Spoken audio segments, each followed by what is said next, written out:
Você já teve a infeliz experiência de ajudar alguém e depois esse alguém te retribuir com ingratidão? Ou você ajuda e quando chega a sua vez parece que ninguém nunca pode, nunca dá e você dança?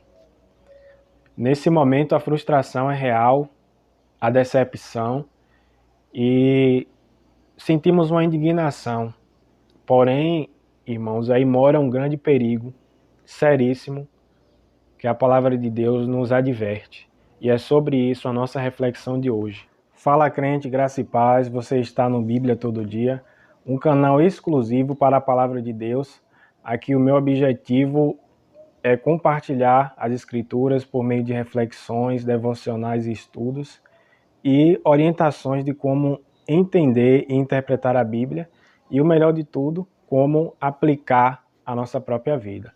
Uma alegria ter você aqui e vamos juntos aprender a palavra de Deus. Cansaço é uma realidade que faz parte da nossa vida. Podemos aqui citar o cansaço físico e mental, que o cansaço nada mais é do que o limite que chegamos à nossa capacidade e precisamos nos recompor, onde o descanso é necessário. Então, o descanso é uma necessidade que nós temos e se ultrapassarmos o limite do cansaço, nós teremos problemas. Mas a Escritura mostra que é possível um outro tipo de cansaço, o cansaço de fazer o bem, o cansaço de obedecer a Deus. Mas como é que é isso? Vamos refletir a palavra de Deus e o texto está em Gálatas capítulo 6, versículo 9 e 10. Vamos fazer essa leitura. E não cansemos de fazer o bem, porque a seu tempo ceifaremos, se não houvermos desfalecidos. Então, enquanto temos tempo, façamos o bem a todos, mas principalmente aos domésticos da fé. E Paulo aqui escreve algo direcionado pelo Espírito Santo que nos faz refletir, irmãos. Cansar de fazer o bem. Como eu disse há pouco, o cansaço físico e mental é uma realidade da vida. Mas como que explica ou como que acontece esse cansaço de fazer o bem, o cansaço de obedecer a Deus? Porque fazer o bem na vida cristã é um mandamento de Deus. Fazer o bem é uma das marcas do verdadeiro cristão, é ele fazer o bem. Porém, como a nossa natureza é corrupta, nós podemos parar no meio do caminho e a Escritura adverte para que nós não venhamos cansar de fazer o bem. E há pelo menos, irmãos, duas causas desse cansaço de fazer o bem, os quais eu iniciei no início do vídeo, e a primeira dela é a ingratidão das pessoas, em que você faz algo, você ajuda, e o que você recebe depois de recompensa é ingratidão. É como se esse ato estivesse dizendo: eu não pedi para ser ajudado, você me ajudou porque você quis. E isso nos machuca, sabe? É uma frustração, é uma decepção e cria em nós sentimentos, ressentimentos e que pode nos levar a, em dado momento, chutar o pau da barraca e dizer: a partir de hoje eu não estou nem para ninguém, nem venho chegando, não vou ajudar nem essa pessoa a qual eu te retribuí com ingratidão, ou outras pessoas que venham precisar de você, mas por você estar machucado, você acaba se fechando em ajudar essas pessoas que não tem nada a ver com o que aconteceu com você. Então a prática do bem, nesse caso, ela é paralisada. E a segunda causa é não ser ajudado. Eu conversei com um irmão sobre isso e ele mencionou um caso de outro irmão que estava indignado porque ele sempre ajuda e ele precisou e acabou que ninguém ajudou ele. E o irmão até brincou assim, que uma mão lava a outra, mas quando eu preciso parece que sempre falta água. Foi um dizer assim engraçado, mas que ilustra uma verdade, que a gente tem essa sensação que eu faço, ajudo, às vezes deixo até o meu de lado para ajudar os outros, mas quando eu preciso, parece que ninguém nunca pode, nunca dá. E às vezes coisas até simples, né? A gente acaba não tendo essa ajuda. Então essas duas causas, tanto da ingratidão que recebemos, quanto nós não sermos ajudados, isso pode nos levar a não fazer o bem, a parar de fazer o bem. E o texto fala, irmãos, que há uma colheita quando nós prosseguimos em fazer esse bem. E necessariamente nem sempre essa colheita, o resultado vai vir de pessoas fazendo bem para você. Pode acontecer, mas o versículo anterior, versículo 8, vai falar daqueles que semeiam no Espírito. Então, tudo que nós fazemos de bom, aquilo que o Senhor nos orienta a fazer, nós estamos semeando no Espírito, semeando em coisas que são incorruptíveis, estamos semeando na vida espiritual, podemos assim ilustrar, no banco espiritual nós estamos investindo para com Deus.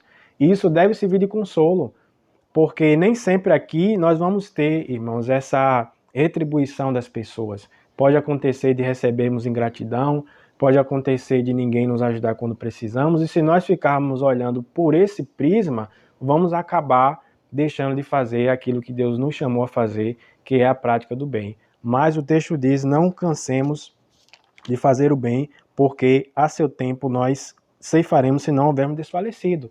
Então o terceiro ponto do versículo aqui, do 9, fala que é possível desfalecer.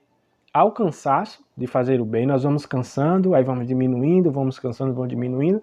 Chega um ponto que esse cansaço é tão elevado que nos leva agora a essa paralisação que o texto fala em desfalecer. É um risco que corremos. E o versículo 10 vai falar assim: então, enquanto temos tempo, vamos aproveitar o tempo para fazer o bem, façamos o bem a todos. Esse todos aqui são pessoas que trabalham com você, são familiares, pessoas que até você mesmo nem conhece, que possam precisar de você na rua. E o texto vai enfatizar dizendo, mas principalmente os domésticos da fé, principalmente os irmãos em Cristo Jesus, que faz parte da congregação juntamente conosco, e às vezes a decepção surge nesse cenário, mas o texto nos encoraja a ter essa prática do bem, principalmente com os domésticos da fé. E eu recordei agora que o apóstolo Paulo, em dado momento, ele diz assim, que na minha primeira defesa, ninguém se compareceu, todos me abandonaram. Essas são as palavras que ele disse, mas o maravilhoso é que Paulo disse assim: mas eu oro que Deus não lhes imponha isso. Paulo ora para que Deus não leve em conta o que esses irmãos fizeram. Então perceba que maravilha, irmãos, de um coração que compreende o Evangelho, que olha para Cristo ao invés das pessoas. O apóstolo Paulo, em um dado momento, estava rodeado de pessoas juntamente com ele, mas quando ele precisou, diante da acusação, que ele estava ali, digamos que no fórum da época ali, em Roma, ninguém, o texto diz que ninguém, nenhuma pessoa, nenhum discípulo, ninguém apareceu para dar esse apoio moral e espiritual ao apóstolo Paulo. Mas isso não o abateu. Ele disse assim: porque eu sei em quem eu tenho crido. O apóstolo Paulo em todo o tempo estava ancorado na fé em Cristo Jesus. Então, meus irmãos, que essa palavra possa encorajar você. Não sei se você tem enfrentado isso, ou se você já teve decepções do tipo, mas a Escritura nos chama a essa ordenança de que fazer o bem é uma ordenança na vida cristã e é um bem generalizado. Devemos fazer o bem a todos, mas principalmente aos domésticos da fé. Então não se deixe levar pelos seus olhos. Os nossos olhos são enganosos de injustiças que você venha sofrer, de pessoas que não ajudam você, ou ingratidão que você venha receber, mas lembre que tudo que nós fazemos, essa prática do bem, a Escritura diz que nós estamos semeando no Espírito, diz assim o final do versículo 8, ceifará na vida eterna. Você está depositando tesouros na eternidade para com Deus. Não se deixe levar por essas experiências ruins que acontecem, que nos abate sim, nós somos humanos, sentimos decepções e frustrações, mas que prevaleça a verdade da palavra de Deus para a nossa vida, que é continue a fazer o bem, porque a colheita, tão somente a condição é se nós não desfalecermos. Então não se entregue aos pensamentos que surgem, às feridas que por acaso veio ser abertas, mas que você possa em Cristo encontrar a restauração que você precisa e continue a fazer o bem, aquilo que você tem condições de fazer, capacidade de fazer, não deixe de fazer e não espere recompensas humanas, não espere retribuições humanas. Elas podem acontecer, com certeza acontecem, mas nem sempre isso é uma realidade. Então nós devemos olhar para Cristo, porque se olharmos para aqui para baixo, nós iremos desfalecer, iremos acabar parando no caminho. Que o Senhor continue abençoando sua vida E se essa palavra tocou seu coração, se despertou você, compartilhe com mais irmãos que precisam também ouvir essa palavra. E convido você a se inscrever nesse canal, ajudar esse projeto promissor a expandir e que você também deixe seu comentário e seu like. Essa foi a nossa reflexão de hoje. Que o Senhor te abençoe e te guarde. Um abraço cheio de graça e até a próxima, se o Senhor nos permitir.